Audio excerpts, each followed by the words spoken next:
నమస్తే, welcome to our voice. నేను journalist నవత. ముందు నేను ఒకటి ఫోటో చూపిస్తా, చూడండి. చూసిన తర్వాత మాట్లాడుకుందాం.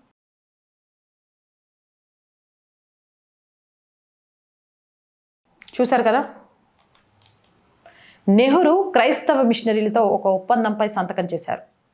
ఆ ఒప్పందం మీలో ఎంతమందికి తెలుసు? ఆ ఒప్పందం ద్వారా ఏం జరిగిందో ఎంతమందికి తెలుసు? చరిత్రలో దాచేసిన చీకటి విషయాల్ని ఈ ఛానల్ ద్వారా వెలుగులోకి తీసుకురావడంతో పాటు ఒకప్పుడు నెహ్రూ గాంధీ పేర్లతోటి ఎన్ని మోసాలు చేశారు, గాంధీ వారసులమని చెప్పుకుంటూ ఎన్ని దాష్టికాలు చేస్తున్నారు అనేది బయటికి తీసుకొని వస్తాం. ఎస్, ఈ ఒప్పందం ప్రకారం హిందూ సన్యాసులు నాగాల్యాండ్లోకి ప్రవేశించడం నిషేధించబడింది.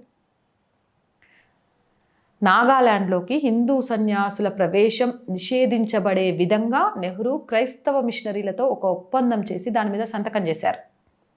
తెలుసా మీలో? నెహ్రూ పాలనలో నాగాల్యాండ్లో క్రైస్తవులు మెజారిటీలుగా ఉండేవాళ్ళు.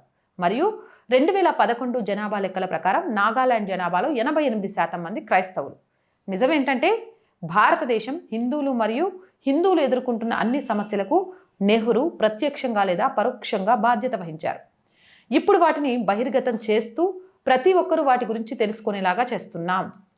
నాగాల్యాండ్లో ఎక్కువగా మెజారిటీగా క్రైస్తవులు ఉన్నారు కాబట్టి హిందూ సన్యాసులు నాగాల్యాండ్లో ప్రవేశించడానికి అనర్హులు, అంటే ప్రవేశించకూడదు, నిషేధించబడుతున్నారు అని క్రైస్తవ మిషనరీలతో ఒప్పందం చేసుకున్నారు.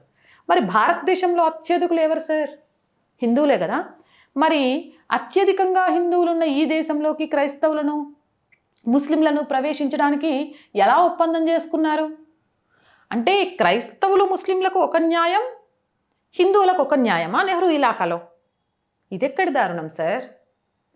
అత్యధిక జనాభా ఉన్న, సంస్కృతికి వారసత్వంగా ఉన్న, ఏమంటారు, హిందూ ధర్మానికి ప్రతీకగా ఉన్న భారతదేశంలో క్రైస్తవులు రావచ్చట, ముస్లిమ్స్ రావచ్చట, వాళ్ళకు మైనారిటీలుగా ప్రత్యేక హక్కులు ఇవ్వాలట, హిందువులు సెక్యులర్లుగా మారి వాళ్ళకు జీహుజూరుగా బతకాలట.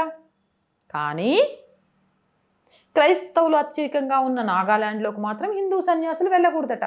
కారణం, నాగాల్యాండ్లో క్రైస్తవులు ఎక్కువగా ఉన్నారు కాబట్టి. ఇది నెహ్రూ క్రైస్తవ మిషనరీలతో చేసుకున్న ఒప్పందం అట. ఇంత దారిద్రపు నికృష్టపు ఒప్పందాల గురించి ఏం మాట్లాడాలి? వీళ్ళు హిందువుల మీద ఉక్కుపాదం మోపుతూ అణిచివేయడానికి ప్రయత్నం చేశారని చెప్పడానికి ఇంతకంటే సాక్ష్యాలు ఏం కావాలి? మీరేమంటారు? మీ అభిప్రాయం ఏంటి? కామెంట్ సెక్షన్లో పెట్టేయండి. మోర్ వీడియోస్ కోసం ఆర్ వాయిస్ పొలిటికల్ రెండు మన ఛానల్స్ ఏనండి. So please subscribe our channels.